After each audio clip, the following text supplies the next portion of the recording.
You might remember this past January on the last Sunday of the month, we had a congregational meeting. Wasn't too long ago. Remember that? Okay, and typically on those Sundays for the sermon itself, we try to address a number of issues dealing with our local congregation. And this year, I really didn't see anything that warranted that much attention, and so I gave a message on congregational prayers, somewhat related. But in the weeks that followed that congregational meeting, a few questions and comments about our church have come up, and either from the affirmation forms that we read through, or emails we received, or one-on-one interactions, that sort of thing. And as we were discussing some of those in our last couple meetings, we thought it might be beneficial to address them openly with the whole church. And so today we'll have that congregational briefing before the congregational meeting that we didn't have in January. And three of us will be participating in that today, myself and then Tim and then Dave. So one question, and it seemed to be a pretty big deal to me, concerned the vision of our church. Apparently it isn't all that clear to a couple of our folks, and in some ways I was a little bit surprised by this. And given that we have a number of new folks, it seems that this might actually be a good time to talk about it, and perhaps some of our members would benefit from a bit of a refresher on the subject. And so I'll be getting into that this morning, along with a couple other related topics.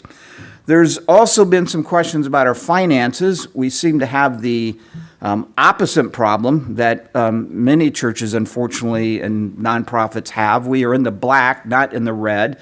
Our church is blessed with a number of faithful givers. We haven't mismanaged those funds. As you heard again this morning, we bring that before the Lord in our congregational meetings for wisdom. We try to be careful, frugal, but without being stingy. And over the course of several years, all of this has resulted in a surplus. It's not a large surplus, but it is a surplus. And so some have wondered what the plan is for all that extra money. And different people have different ideas about that, and sometimes strongly held ideas.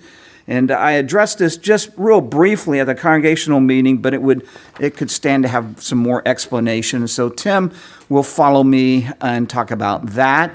And he's also going to deal with other questions that have come up recently, like what exactly do the elders do, and what goes on in their meetings, and questions about what the elders are doing to better equip themselves through personal and or group study, and related stuff like that. And then following this, Dave will come and offer some final words on a variety of related subjects, concluding with a challenge to the church body, or at least that's what he's supposed to be doing. I'm not real sure. Is that what you're going to be doing? Never mind. Listening faithfully as always. All right. So before I get into my main subject here, there's a couple other matters I'd like to kind of deal with, and it seems to be kind of a good time for it. I know that many of our members appreciate Dave and Tim and the sacrifices they make to serve our church, but I'm not sure if they really get the kind of support that they actually deserve, and I think that we kind of tend to take them for granted. Josh Birch and Josh Miles, though they are not elders at the moment, they are part of this team as well, and our church really is richer, better because of the service that these guys provide, and they faithfully serve with diligence.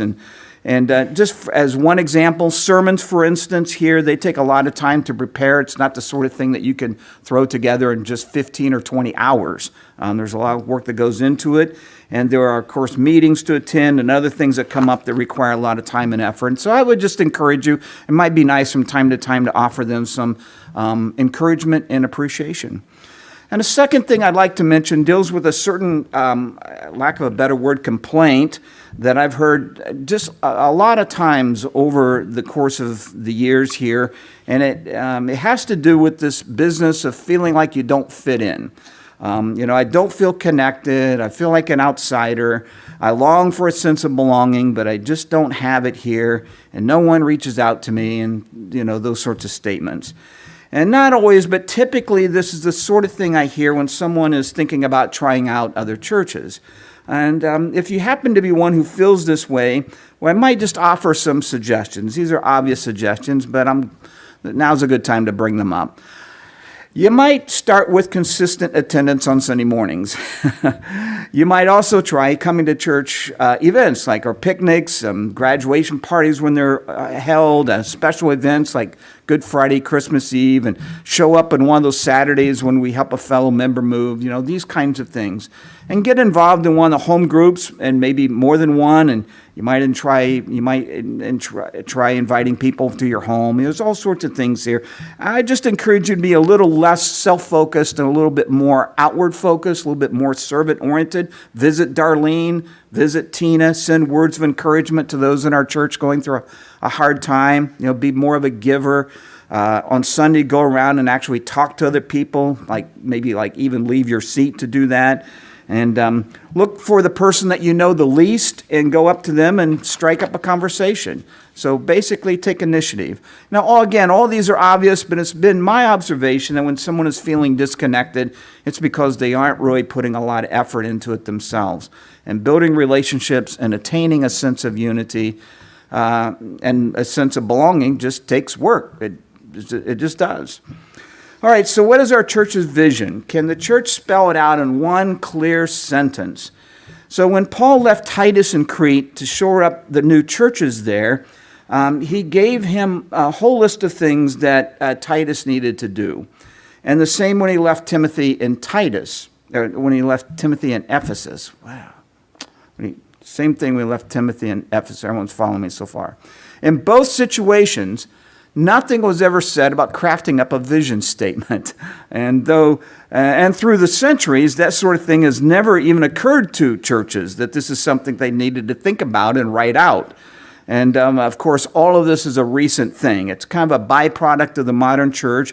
Every church seems to think that they need something to set them apart from all the others, something that can be captured in a short and catchy phrase, a phrase that can be posted prominently on their website and bulletins and the marquee out front and all that stuff. And I found several online, and just in a couple of minutes, to know Christ and to make him known, to be a people who act like Jesus, to make faith intersect with real life, to awake our city and transform it, to connect people to Jesus and to each other, to help people find their God-given purpose and to fulfill it, loving God, loving people, serving the world, to know Christ, show Christ, and be Christ to all we meet, and things along that line. And there's nothing wrong with these. They're all worthwhile visions. But personally, I think vision statements are more about marketing than actually serving as the central principle that everything in the church revolves around. And more times than not, the vision statement doesn't really drive the church's goals and objectives when you look at it. If you really want to know what the actual vision of a church is, then you look at their programs, their ministries, the ministries they support, the kinds of things they keep repeating and emphasizing, what seems to be their priorities. What do their Sunday school and youth programs look like? What are they teaching the kids? What are they teaching the adults? Check out their sermons, even their songs, and so on.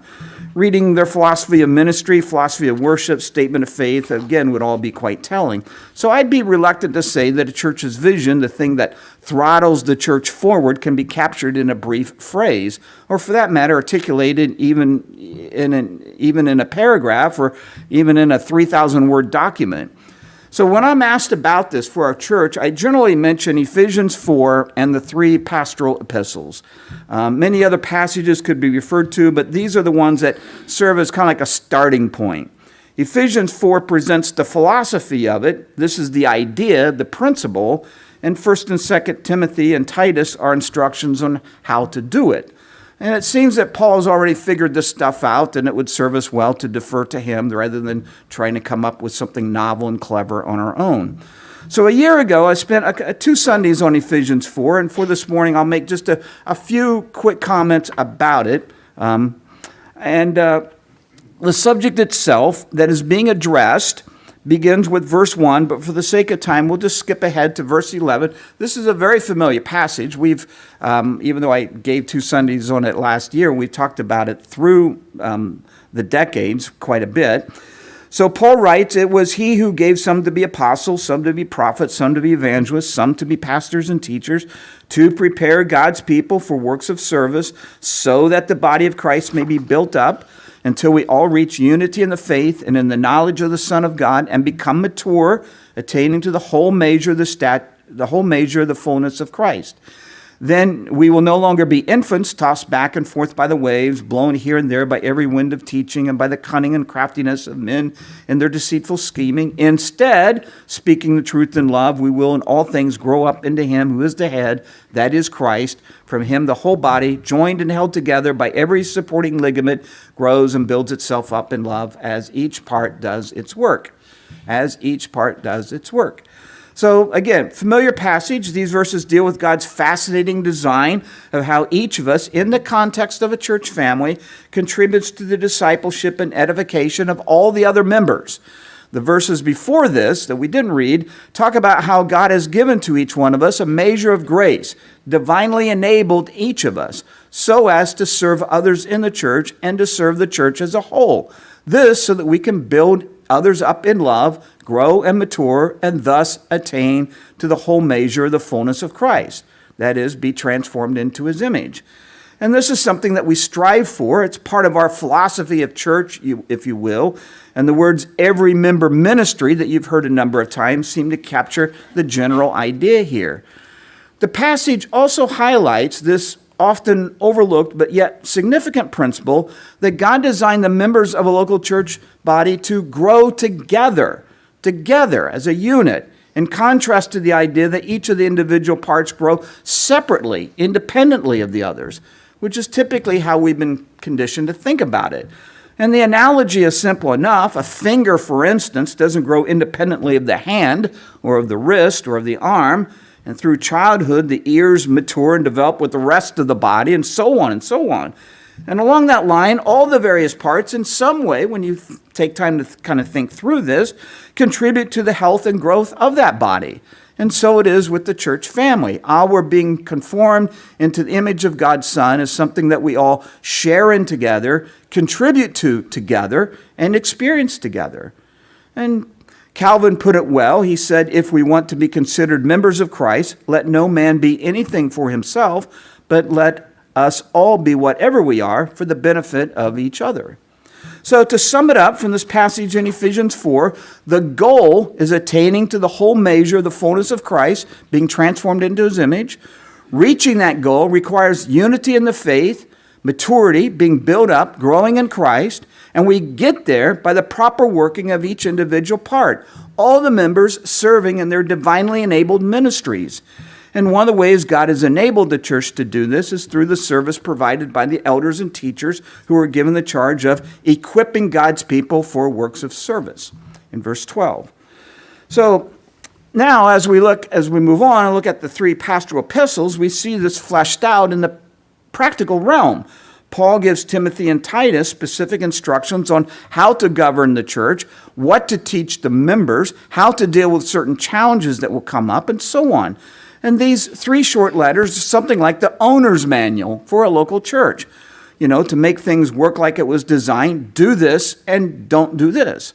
So essentially, all of this is basically putting into practice the charge from the Great Commission, where Jesus says, teach my followers to obey all my commands.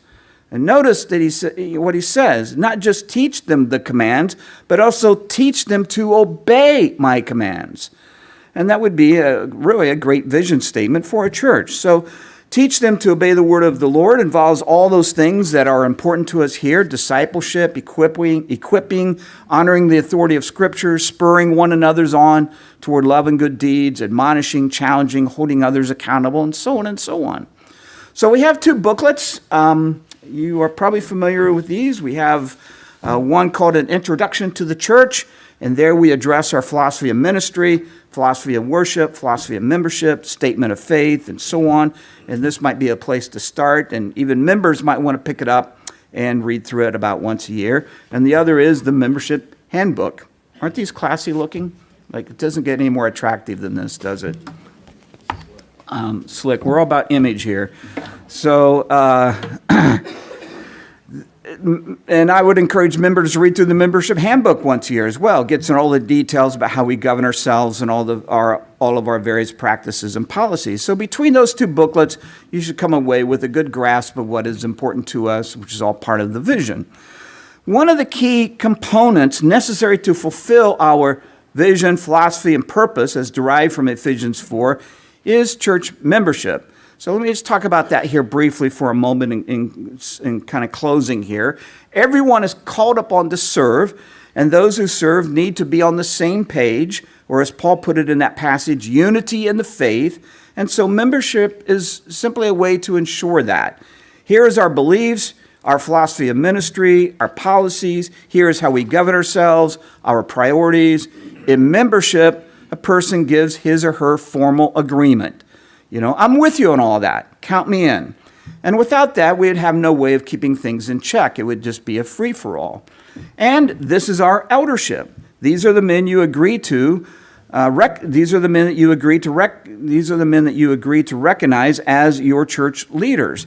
They, according to the scriptures, will give an account to God for those under their care. And they need to know who those people are that they're accountable for. And membership formalizes that. You give them permission to relate to you in that role, and you agree to relate to them accordingly. And if you aren't a member of a church, then you don't really have any church eldership over you, and you are, in essence, claiming that 1 Thessalonians 5:12 and 13 and Hebrews 13 and 17 don't apply to you. And that's never a good thing to claim that some verses apply to other Christians but not to yourself. So I think those sorts of things are useful in discussions that come up with other Christians that don't believe in membership, and I think those are good points to raise with them about that. Now, given the nature of how we understand and practice membership here, it's our policy to give newer folks some time to see whether this is the kind of church whether this is the church that they want to commit to. But that sort of thing doesn't require several years. After about 10 or 12 months, I would think someone would know whether we are a good fit or not. And if not, then, to say as politely as I can, they need to look for a church that is a good fit. The one thing that we don't want to do is accommodate this spirit of individualism, this I don't need to be committed to a church, I don't need an eldership over me. And that's a mentality that really is prevalent among Christians today. And we are just obligated to push back on that kind of thinking. So if you are a member, then fulfill the obligations you agreed to. And you might read through those occasionally, at least once a year. Basically get your oar in the water. If you are new, then take some time to learn all you can about us and what is expected of members. Think of this as a time of courtship. It's not recreational dating, but courtship with a purpose. And if you have been with us for over a year and still not a member, the question is, what's holding you back? Finally, there have been other questions raised I'd like to get into, but we just don't have time for. Maybe we can address them at some point. Some of these various comments include, many sermons seem to lack practical application. The church can sometimes come across as arrogant. The affirmation form should be anonymous. Members should have more input into how the church is governed, kind of like a cry for democracy. And we need home groups. Well, home groups are back. And we'll now have to kind of see whether, how folks show up and participate in those. All right, so with that, I'm going to turn over to Tim, and then Dave will follow him.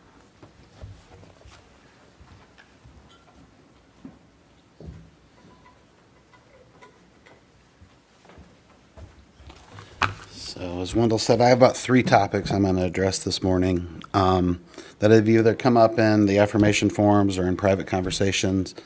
But the first relates to elder professional development. Essentially, what do the elders do to learn and grow? Secondly, what actually goes on at the elders' meetings? And then the last thing regarding, Wendell mentioned the savings account or the excess funds. So the first thing, what do the elders actually do to learn and grow?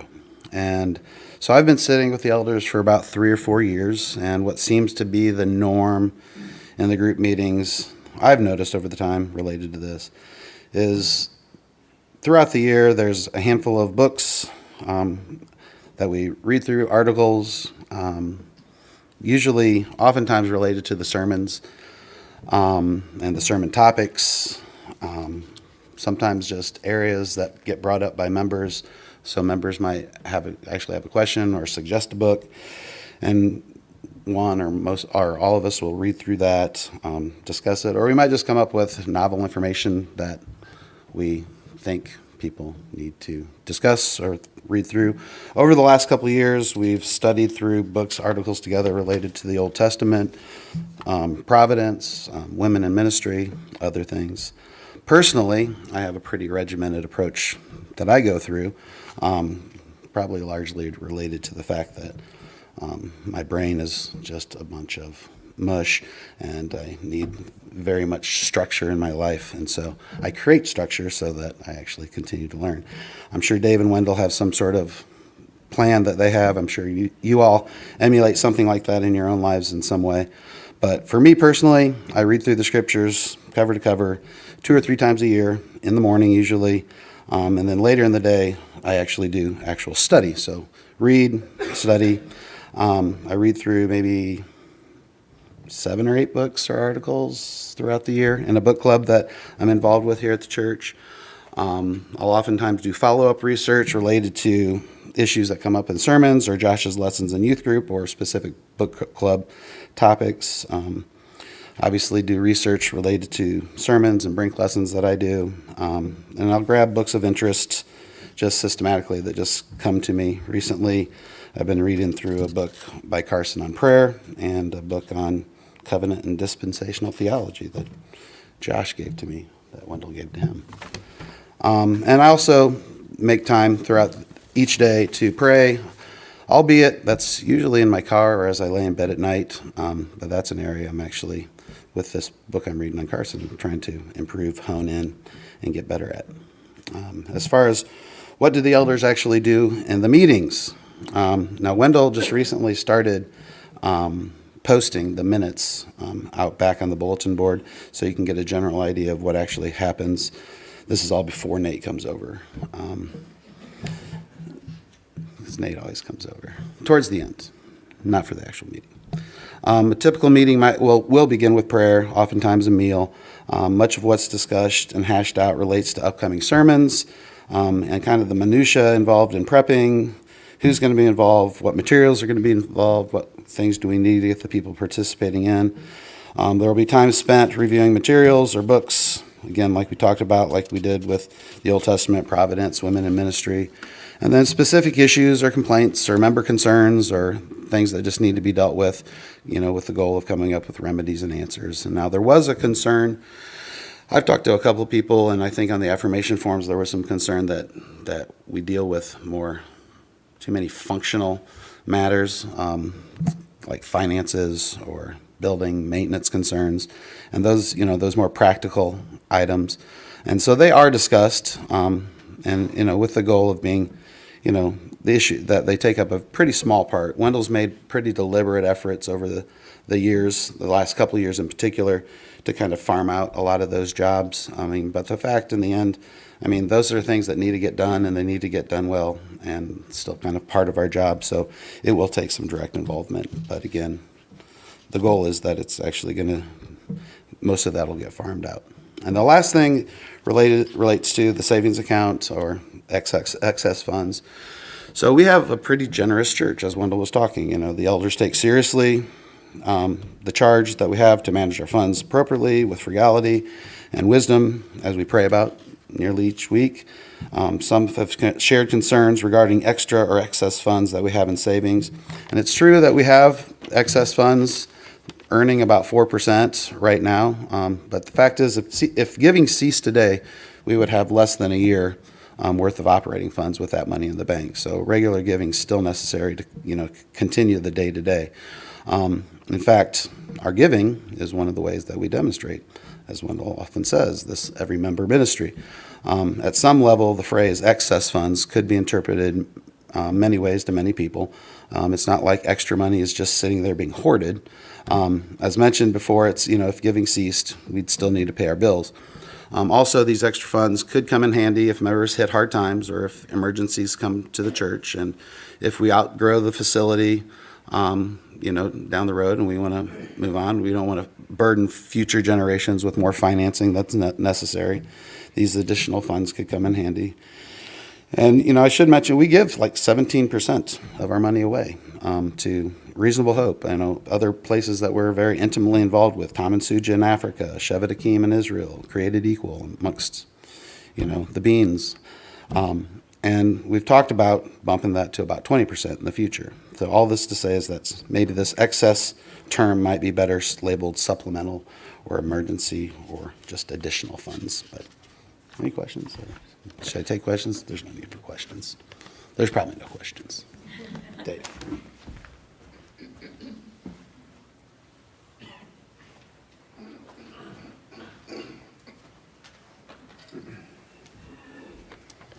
I'm sure there are questions. I don't buy that at all. I can direct them to Tim. We can pause on that. People say questions and then they leave the stage 10 seconds later. Did you get all my slides, Steve?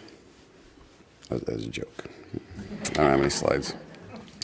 Pull a Josh. I have no slides. What? Right. That's great. So I thought I was going to have all kinds of cleanup work to do after you two. That's great. Everything was right on. Just to be clear, we do actually have a philosophy of ministry stated on the church's website. If you click on the homepage, you get to know us more. I don't remember exactly what the word is. But there's about a 3-page. Man, I'm like Wendell now. I didn't bring my water. Is this your water? I didn't drink it. Excuse me. There is a 3-page or so, something like that, philosophy of ministry that does sum up local church, the community, and the world, tier 1, tier 2, tier 3. So that is actually spelled out. But like he said, we don't want it to be a slogan because it's hard to be consistent with that or really spell out what you're trying to say. So that is a thing definitely worth reviewing in case you didn't know it was there. If I had to put it into a line, which may or may not be helpful, I would say, our first desire is, of course, to be a faithful body, that is, being faithful to Scripture. The deposit of Scripture is what the elders are supposed to guard. That's something we talk about a lot in meetings. For the specific purpose of building up individual believers in the church, because that's what makes up the church, it turns out, so that they can go and proclaim Christ's death until he returns. And that would be about as simple as I could put it. And of course, what that means when you go out could play out a lot of different ways, obviously depending on our gifts and abilities and who we are. 2 things I want to mention specifically before I talk a little bit about sort of my own ideas on philosophy of ministry and buy-in to it, which I think is really, really important. So home groups are starting up again. Just to give you a couple more specifics, these are a little bit different on many levels from what we've done before. As Wendell said, the idea is for them to be sort of ongoing and perpetual. Therefore, we're cutting down the meeting times to once a month to make that sustainable. What usually happens when we have this happened a lot with E4, happened a lot with home groups. People get excited. They show up 2 or 3 times, and they just can't pull off 6 to 8 weeks. I don't know what happens, but it happens a lot. It's actually kind of frustrating. But it seems like, well, maybe there's a better way to do this.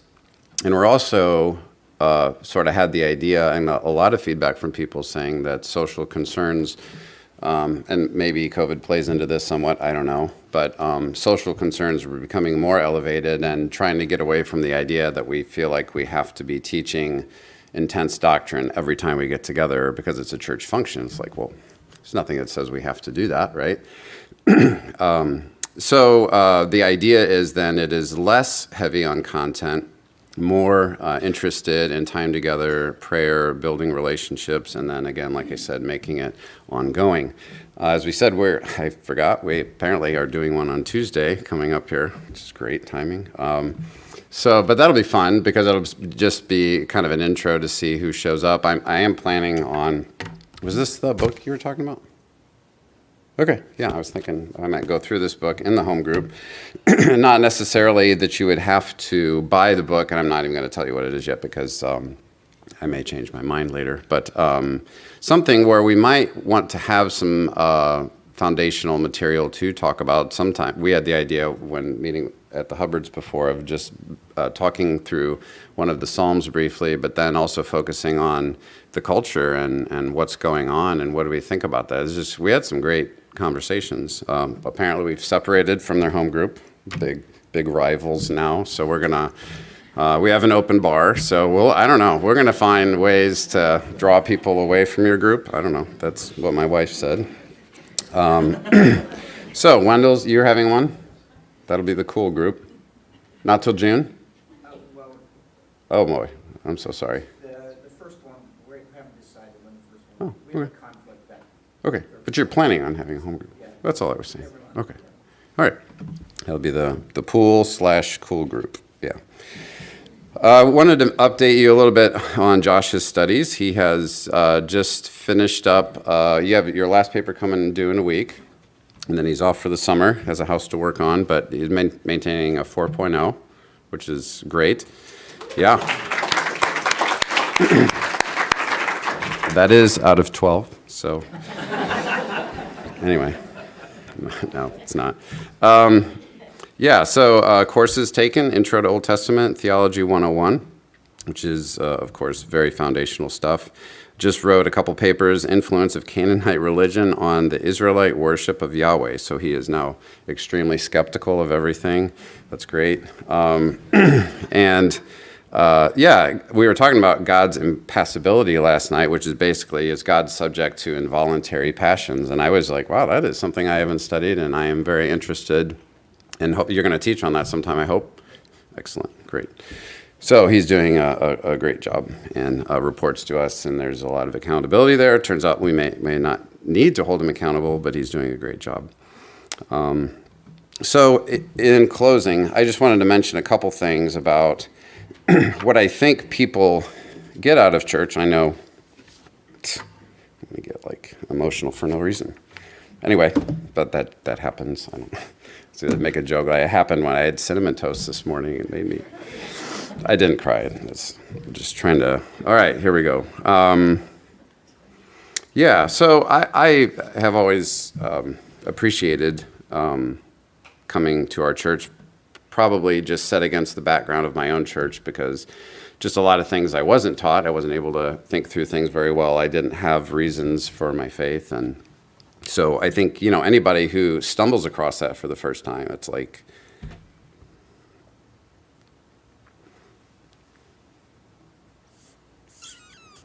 it's profound.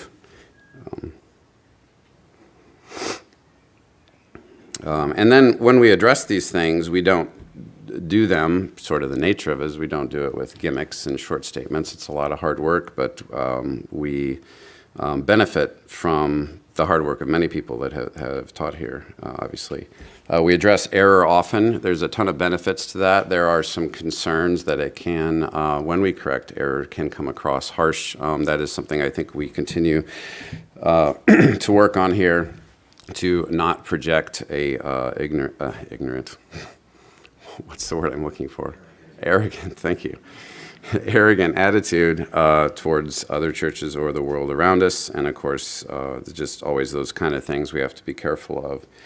Certainly, and then a huge one is benefiting from deeper relationships where I think a lot of people end up having, they go to church and then their real friends are elsewhere, and I know for a lot of us that is not the case. We have friends elsewhere, but we have a lot of friends here, and it should be a natural thing to be friends with other Christians. So we have in-house relationships. We've started up men's meetings some years back, hoping that other men will get in small, ongoing accountability groups with others, because there's only so much you can do by meeting twice a year. Hopefully that's obvious. And all these things, just cultivating a like-mindedness with other people. I think a lot of us know that goes a long way, and that's a hard thing to pull off. It's like that's why I often use the term buy-in. It's like if you buy into the philosophy of the church and you say largely this is a great thing, we have things to work on, we always have things to work on. When you buy into that, then this is a great thing. If you're always skeptical of it and not quite buy into it, as we see happen often when people leave the church, some of the statements that people make made me wonder, like, why did you stay here this long if you don't understand anything we're doing? Or, not in a, I'm mad at you, but we want people to be engaged, like Wendell said earlier, in their church body and being productive. And if you can't find a way to do that here, you should please find a way to do it somewhere. Although, of course, we do feel like we have a lot to offer. Boy, I got a bunch of stuff I got to skip here. So the effect ended up being, for me, just, Nate and I talk about this a lot.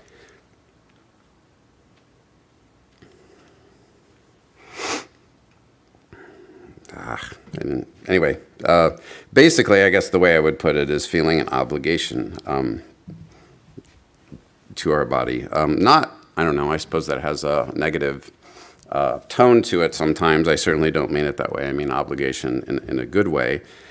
Like Wendell said, if you think about it as courting instead of dating, there's an intentionality and a seriousness to it. And after feeling an obligation, a desire to contribute, perhaps rather than complain about things. Being well balanced, trying to apply what we do well and the things we don't do well, trying to grow into that. I've also recently, especially with Wendell talking on Ephesians, it just kind of really struck me within the last year how much me and Jesus and that idea, how corrosive that is in our culture, that, even from the time of Genesis looking towards Revelation, really viewing it as not so much God came to die to save me, which is true. The more profound truth is that he came to restore his church, and then that we all get to live together forever, and that's so much better, so the individualism, I think that's very unhealthy, but it just is pervasive in our culture. So I would just encourage you to be thinking through, what am I doing to deliberately contribute? Am I on the same page with, if you haven't had a chance to read The Philosophy of Ministry, go do that and try to understand that better and be decided in your efforts to move forward in one way or the other. Identifying ways in which you're contributing to the church. Do you even care to do that? The idea of consumerism, of course, is the other, perhaps even worse problem in our culture, that I go to church to either be entertained or what can I get out of it? And then once a certain need is met, I move on to the next church. And my first reaction, again, is usually anger and frustration, but then it's just more sadness because it just means that they're just a strange way to live as a Christian. And I think it is indeed very sad. So I just know that I've gained a lot from buying in with the good and the bad, both. Two thoughts to leave you with. The one is, again, so what typifies you? Would you probably fit better if I had to, if it's a false dichotomy, but you like that, Josh? Okay, yeah. Would you be better described as a complainer or a supporter? Do you find ways to be critical, or are you better at building up the body? I would read Hebrews 13:17, but it would sound oddly self-serving about making the elders' work a joy. But it is true. I can just direct it at Wendell. Okay, does Wendell get more criticism or support from you? I think that's a fair question. The second point is what typifies you. Are you more of a giver or a taker? And those are similar, but really not at all the same idea. Giver or taker, that comes up in regular human dynamics, and I think people forget that church here it's another group of people. And granted, we're Christians, and so more of it is expected of us in certain ways. But again, if you're perpetually a taker, that's going to limit how much really people want to even spend time with you, right? If you're a giver, that generally is the best way to build up your own faith and become a stronger person. Perhaps ironically, right? But that is true. I use the analogy sometimes. I think I got it from my friend Todd, about it's like cashing in equity. You build equity in a relationship, and then when you have a need, that's the time that you cash it in, and then people are so much more willing to be there to support you because that's how you've built empathy with them. And I think people just think the church is different, but it is different in a way because we do have higher expectations, but at the end of the day, we're just people. And so if you think of the passage in Romans 12, rejoice with those who rejoice, mourn with those who mourn. That is a great idea, but that is a hard thing to do with people that you haven't hardly gotten to know. Maybe better people than me can do that, but that's the goal, and there are very then practical ways we can all find to work that out. So I would definitely encourage you to rethink those things. Look at your relationships in the church. Are they where you would like them to be? All right. Do you have any questions? And I actually mean that. I could just stand here like we do when we share with music until you guys get uncomfortable. I'm not going to actually do that because maybe you don't have questions. So I'm going to close with two things. One, remind you that you will be subject to teaching from Romans the next 2 weeks. Sorry. But we're going to be going through Romans 6, a couple verses from 7 even, so that's a little ambitious, so I'll change the sort of depth of the material we'll go through, you might say. So I consider this an assignment. I'm not even going to say I would like you to read through Romans 7. You should read through Romans 7, because you can all read, right? So you can do that. It's not that hard. You have audiobooks. There's so many ways to do this. So not just chapter 6, but again, the point I keep making about Romans is all the context that leads up to where we're at is really important. Chapter 6 and a little bit of chapter 7, yes. Sure. Well, read through chapter 7. Read through, meaning up to Yeah. 7. Yeah. Read up through chapter 7. Not just. When you read, of course you're reading through it. That would be redundant. All right. Thank you. Chapters 1 through 7. There we go. Oh, gosh. Wow. Okay. Yes, and it's in the bulletin, right. All right. Well, please stand. I'm going to leave you with Paul's remarks from 1 Thessalonians 5. And I think it's interesting because, of course, he's addressing the Thessalonians, so we could think of this as hopefully the things that Paul said to them could be, in theory, true of us. Starting at verse 10. He died for us so that, whether we're awake or asleep, we may live together with him. Therefore, encourage one another and build each other up, just as in fact you are doing. Now we ask you, brothers and sisters, to acknowledge those who work hard among you, who care for you in the Lord, and who admonish you. Hold them in the highest regard, in love because of their work. Live in peace with each other. And we urge you, brothers and sisters, warn those who are idle and disruptive. Encourage the disheartened. Help the weak. Be patient with everyone. Make sure that nobody pays back wrong for wrong, but always strive to do what is good for each other and for everyone else. Rejoice always. Pray continually, give thanks in all circumstances, for this is God's will for you in Christ Jesus. You may go in peace.